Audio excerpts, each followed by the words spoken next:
Hey guys, welcome back to my channel. I'm Stefan, and in this video I want to give you a full overview and the tutorial of Photobook Worldwide's Photobook editor. Don't forget to subscribe if you haven't already done so, and make sure to check the notifications bell to never miss a new video. I've talked a lot about Photobook Worldwide on my channel. I love their photobooks. They've got so many different kinds and many ready-made books. But quite a few of you were asking me to do a short tutorial of their editor, what kind of things you can do and how it works and what kind of limitations there are. So that's what I'm going to do today, and I'm actually quite happy to do it a little bit later than planned because I noticed that there are some improvements and updates in the editor, so I can talk about those as well in this video. So first thing to know is that Photobook Worldwide has a different name in every country. Like as you can see on the website here, it's Photobook UK in the UK, it's Photobook America in the US, Photobook Canada, and so on. So the suffix changes depending on what country you are in. Their editor is online only, so you need to have an internet connection to edit the books. You can't have an offline editor, and you cannot use PDFs in this Photobook process, so you can't get Photobook Worldwide to print out your photobooks just by sending in a PDF. You have to use their dedicated editor in order to create a photobook. Now this is the main page that comes in when you go onto the website, and let's start a photobook. I'm going to come to Photobooks, so let's go to the image rep Photobooks, and here you can see some information about the books, the sizes, and so on, the paper, and you need to click on Get Started. Now, before you can start any kind of editing, you have to select a pre-made or ready-made photobook template. If you don't want to select any template, you can start with this blank photobook. But let's assume that I want to start a template. So here are all the templates you can choose from, 205 altogether. Let's go for a travel one and something modern looking. Now, if you click on any of these, you can preview them, and it gives you an idea of what the photobook is going to look like. So this one is a very minimalist kind of no border. Let's go for this one. So I have to click on the design, and this is the most important page where you're going to select all the attributes of your book. And there's a big change here as well now. So the first thing you have to select is the orientation of your book, whether you want a square book, a landscape, or a portrait book. And you can have a toggle now for the measurement unit, because obviously the company is present all around the world, and some countries use inches, some countries use centimeters. So wherever you are, you can see the sizes. So let's assume I want to make a landscape book, and now here are my size options for the landscapes. Now, interestingly, you see here two of the same size, 11 by 8.5 inches, and one of them says 20 pages. The reason for that is because all of these books, if you come down to the bottom, start at a minimum of 40 pages. So if you want less than 40 pages, so something like 20 or 30, then you have to select one of these where it says 20 pages. But if you select one of those, then you can see that the cover options kind of decrease and you have less cover options. And some of these books actually have less cover options, so not all of them can come with all 4 options. So at this point, if you are looking for a very specific cover and binding option, you can go through all of these sizes and click on the one that allows you to select what you wish. So let's go with this 11 by 8.5 medium because it gives us the most options. And once you selected the size, you have to select a cover type, which is soft cover, image wrap hardcover, debossed, or the deluxe cover, which is basically the linen, leather, and all these different kinds. Let's go for image wrap hardcover. And here you have to select the binding type. Now you see here flush mount binding, and this is very confusing because they have a flush mount photobook and the photobook with flush mount binding, and it's not the same thing. The flush mount photobooks are more premium, they are like the wedding albums, and the photobooks with flush mount binding are basically just thicker lay flat albums. So the perfect bound, as you can see, is glued together, doesn't open fully flat. The premium lay flat opens fully flat, but there's no substrate between the sheets, so the pages are thinner than a flush mount album. And the flush mount binding is the same as the lay flat, but there is a little cardboard or substrate inserted between the sheets, so it makes the pages a lot more rigid, and that's the main difference between these two. Now, here is the big change that they did, and I really hope it was because of me, because I kept moaning about the lack of information on this website.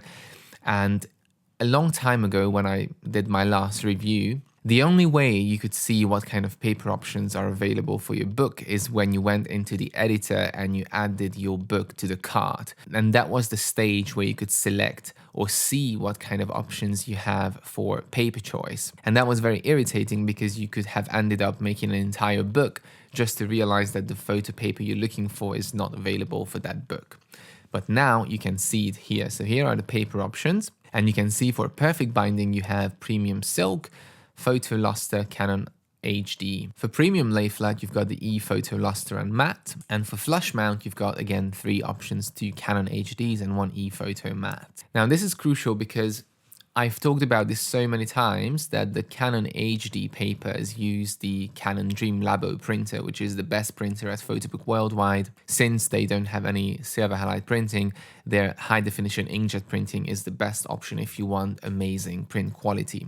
So now you can see which binding option is going to allow you to choose that paper at the very end stage. Then you can also see the paper count, so you can see that lay flat only goes up to 140, but the perfect bound goes up to 300 pages, and the flush mount only to 90 pages. So it's again very useful to see this before you decide on a book type. Now here it gives you a price. As you can see, the discount is always there with Photobook Worldwide. You never pay full price and you go start book. Now, this little window here is something new that wasn't here before, and basically they created an automatic Photobook autofill function. So if you look at the manual mode and shortcut, they are the exact same editor, the exact same thing. The only difference is that if you click on the shortcut, you have to select all the photos that you want to put into the Photobook, and an AI algorithm is going to analyze your photos, select the best ones and put them into the book and organize it for you. If you select the manual mode, then it's not going to do that. You have to add each photo onto each page, and that's the only difference between these two options. So let's see what the shortcut does. I'm going to add photos. You can either drag and drop them here, or you can add photos, and you've got 5 options. You can use it from your computer, from your phone, which is a new option. You can use the photos you already have in Photobook Worldwide in your account, from Facebook and Google Photos. So let's go to my photos because I've got quite a few here. And here I've got some pictures from Aruba. So let's select all of them. And it says I selected 66 photos, and now I can do the magic to add all the pictures into the book automatically, or I can go to the editor and do it myself. So let's see what the magic does. Getting your images ready, picking the best images and creating a beautiful story. And there we go, it was just one click and the entire photo book is ready. And as you can see from these layouts here, some of them go across 2 pages. So it's almost like a lay flat design for some of the pages, and some of them are single pages. Now this is the editor, and let me talk you through the entire interface. Let's start at the top. So here on the left side you can see the back option, which takes you back onto the website if you want to exit the editor. Then you've got the Photobook logo, of course, which takes you back to the home page, and then you've got an undo and redo button, which is obviously very useful if you make some mistakes or you want to go back to a previous setting. Then here you've got the title of your project, which now is a sample title, but you can change it to anything you want. So I can change it to Aruba. And here it says when was it last saved, because there's an autosave, but you've got a save button. You've got a preview button if you want to preview the book before ordering it. Then you've got project, and here if you come to global project settings, this is again something new to do with the algorithm. You can set the margin, so if I increase the margin, it's going to change the margin on every single page, the gap between the photos, the fonts, the photo frames, and the backgrounds, which is very useful because if you want to change these settings on every single page, you can use these toggles here and it's going to do it for you automatically without you adjusting every single page. Now, if I double click on this page and I go to show bleed, it's going to show me the section that is going to be in the bleed that's going to be chopped off. So you shouldn't place any important information onto that kind of section. Then I can also enable the ruler, which basically just give you a little bit of geometrical alignment if you want some photos to be a certain size. You've got snapping enabled, which basically allows you to line up your photos nicely next to each other. We'll have a look at that in a second. And check project, which looks through mistakes and back to the home page. And then you've got order. So that's your final process. Now, if we come to the left side now, here are the main tools that we can use. Now, the first one is the images box, and this is where your photos are. Now, as you can see, they come up here, and at the thumbs, you've got a little button which can make your thumbnails smaller or bigger if you want to see them better, depending on the size of your monitor, obviously. Then you've got sorting. So if you want the pictures to be sorted by date, by name, or when they were created, so you can see them chronologically when you want to add them. And here is the toggle for hide used. So if I click on this, then all the photos which have been included in the Photobook are being hidden from here, so you don't use them twice or by accident. And here is the little bin. So if you click on one photo, then you can obviously delete it. Now here you can add more photos from your 5 sources that we've already talked about if you want to add more pictures throughout the editing process. And smart creation. It says this option will automatically select photos and arrange them on the page. So this has already been done. We don't need to use that function anymore. The second one is your backgrounds. And here you've got solids, you've got everyday backgrounds, travel, themed backgrounds. So lots of different backgrounds you can choose for your pages. I will show you in a second how to apply these onto the page. Then you've got clip art, which is little drawings to embellish your design. It can be just things like this or texts. And underneath you've got your layouts, and the layouts are obviously what you put your photos into, and they are categorized by the number of photos. So you've got 1 photo, 2, 3, 5 and beyond, classic spread layouts, which is for a double page, and you've got cover layouts, signature spread layouts, and simple spread layouts. So lots of different layouts for single pages or that go across 2 pages. Then you've got the masks, which basically are like little frames that you put around photos, but they are not black. So the black section is going to disappear when you apply it. So if I apply it to this photo, then you'll see that it basically makes it look like distressed or something like that. So the black bits of these masks are going to become invisible, and they kind of blend the photo in onto the page. That was not very well explained, but you get what it does. And then you've got your frames, which are the opposite of the mask. So what you see here is actually going to be applied onto the photo if you want to add the frame. And then you've got some ideas, which basically always gives you a little selection of what you could do with this page. And I like this button so much because, see, it gives you this option. You could add some text, or if I come to this page, again, it gives me quite a few ideas of how this could look. And again, this is AI algorithm. It's trying to come up with some smart decisions if you run out of ideas. It's one of the best things in this editor, along with the shuffle button that we're going to get to in a second. Now, when we come to the main editor window, for each page, the right and left, you see a selection of tools, and that's the same thing, but one for the right page, one for the left. Now, what this means is the first one obviously speaks for itself. You can add text to the page. So let's make this a little bit smaller, and I'm going to put here Aruba sunset.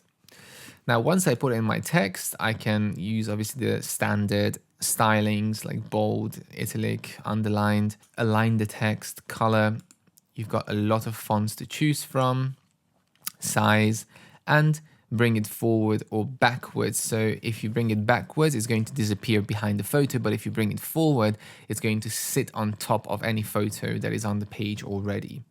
And then you've got your delete button. So that's what the text button does. And then the photo box adds another photo onto the page, and you can drag a photo into it. So if I come back to my images, I can drag a photo and put it on top. And now this is, again, one of the best buttons here, the layout one.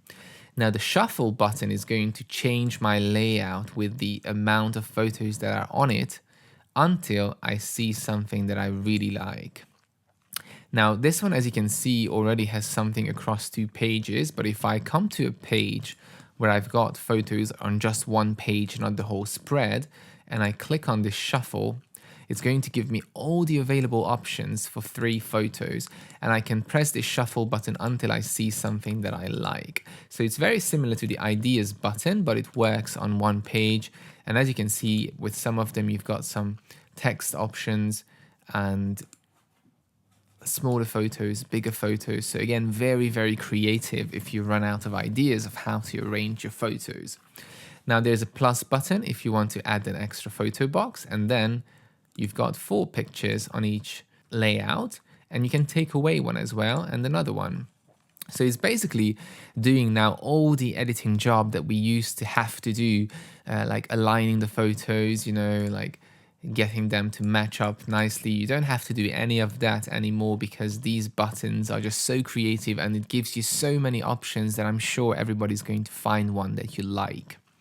Then you've got the rectangle button, which just adds a shape. So if I want this shape to be nicely behind these photos, I can click on it, change the color, maybe to a nice blue, and you can add the frame.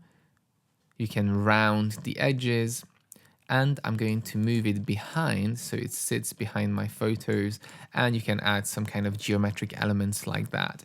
The Ellipse Tool is the same thing, but it's going to add a round shape that, again, you can work with as a design element if you want to add some kind of color to your page. You could also use it like this, just like adding a little bit of geometric design behind your photo. And the last setting is the settings, which basically allows you to change the specs of your book, everything apart from the paper type. So you can change the size of your book, you can change the cover of the book, and you can change the binding type. And you can do all of this without having to re-edit your book. So you can keep all your designs but change the specs of the book. Now you've got here image enhancement, yes or no. It's very hard to decide what to select here because they don't give you an example. They don't show you a preview of what it actually does to your pictures. But I think selecting yes is always a good option because that just means that they're going to optimize the pictures for the settings of their printers. Because we don't know what settings the printers use, and if the printers print slightly darker, then the photos have to be brightened to kind of achieve the same results as what you are expecting. Now, if you're not happy with the shuffle buttons or the idea buttons and you really want to edit your pages meticulously, photo by photo, you can do that as well. So for example, here, if you click on a photo, you can drag each side and the photo is going to change with it automatically. You can move the photo inside the frame, you can resize it, and you can move it anywhere. And as you can see, it's going to snap to most of the other photos, so you can align them nicely. Now, this feature comes in very handy when you don't want to change the aspect ratio of your photos. For example, if you've got a landscape photo and you don't want anything to be cropped, then the shuffle button is probably not your best option because it's always going to crop a little bit from your photos. If you click on the photo, you also have a few more options like zooming in, fitting it to the placeholder, flipping the image, transparency if you want a photo to be less vivid, adding a mask frame, add a photo effect, which is kind of Instagram style effect, brightness, contrast, saturation, and bringing it forward and backwards. If you click on this button, swap photos, then you can click which one you want to swap it with. So if I click on this one, it's going to change the photo between the 2 frames. So these are just some of the standard editing features which do not require any AI algorithm that you might want to do if you're not happy with the automatic choices. Now, the final thing to show you is in the bottom here, where you see your pages. This is kind of your navigator, and you can see all your pages if you click on this button, and if you double click, then you can go back to the window. So all pages brings up this organizer, and here you can move your pages. So if I want to move this spread after this one, I can click on move spread, and swap them. And then again, you don't have to re-edit your book. You can just swap the pages. You can duplicate them and you can delete them, of course. And this is also a good way to see the entire photo book.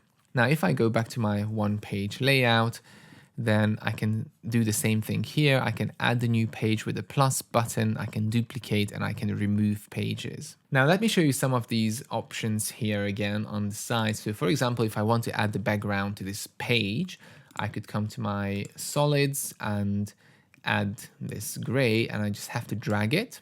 And as you could see, it only added it to my left side. Now, if I wanted to go to both sides like a spread, you can see here it says add to page, drop here. But if I add it to the middle one, then it's going to add it onto both pages. So you see kind of three sections when you try to add something, the right, the left, and if you drop it onto the middle section, it's going to add it onto both pages. Now with the clip art, it's the same story. If I want like love, peace, joy, I can just add it here, make it bigger, and I can use it as a decoration on one side, and I can, I don't know, add something else on the other side. And then if I come to my layouts and I select 3 photos, I can drag this layout onto the right side, and then I can drag my photos in. So this used to be the only way to add layouts before the shuffle and idea buttons came around, but I think they are far more useful now. So what I could do is, for example, here, I could add another photo to this page, and then instead of looking for a layout, I can just press my shuffle button and find a layout that I really like for the 2, or I can come to my ideas page, and again I could select another layout from here, which puts my photos in nicely. So these are the options you can use to discover new layouts and new designs. Now, a couple of things you can't do here is copy layouts and paste them, but what you can do is you can duplicate the page. So if I want this exact layout 10 pages later, I can duplicate the page and I can move it and just replace the photos in them. But I can't copy layouts from one page to the other. And if you edit your photo book in an external designer like Affinity Publisher or Adobe InDesign, and you still want to use your own designs instead of this editor, what you could do is export your photo book as single page JPEGs, and you could just simply add the photo of the full page onto this image box. So once again, if you want to edit your photo book with a different editor, but you still want your photo book to be printed by Photobook Worldwide, you can export your photo book as single page or spread JPEGs and insert them into the Photobook editor as a full page photo. And it's gonna work just as fine. If I want to add a new page here, then I can start from scratch. I can just start adding photos here. And then I can come to my ideas pages and just select one of the ideas and it's done. That's how easy it is. You just drag your photos, select an idea, or you can come to the shuffle page and just work on one page at a time. When you're happy with your book, you're going to come to order. And this is the point when you're putting your book into the cart, when you can select the paper type. So here it gives me 3 options. The Canon HD Gloss, which is an extra £42, the Canon Luster HD, and the ePhoto Matte, which is the standard one. Now, if you don't see the HD option here and you're looking for an HD option, then you can go back and change the binding type or the photobook specs to one that allows you to change this. But this is why I said it's really important that they changed the whole initiation process, where when you select the photobook, you can see which option allows you to choose this paper type. Because we didn't have this in the past, you had to come to this stage to realize that the photobook paper is not available for your book type. Then you click on continue and you can add some accessories like a nice box, and we get to the final cart. And here you can change still some of the options like the cover. You can still change the photo paper by clicking on change.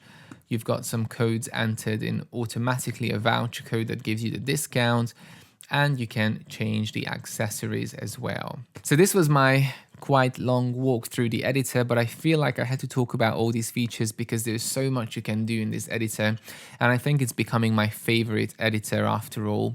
I really loved Mixbook's editor as well, but Mixbook doesn't offer this shuffle feature and the automatic AI algorithms, and Photobook Worldwide now offers all of these options and the HD printing as well. So it's definitely at the top of my favorites, and I hope it's one of your favorites too. Thank you very much for watching, and as always, subscribe for more.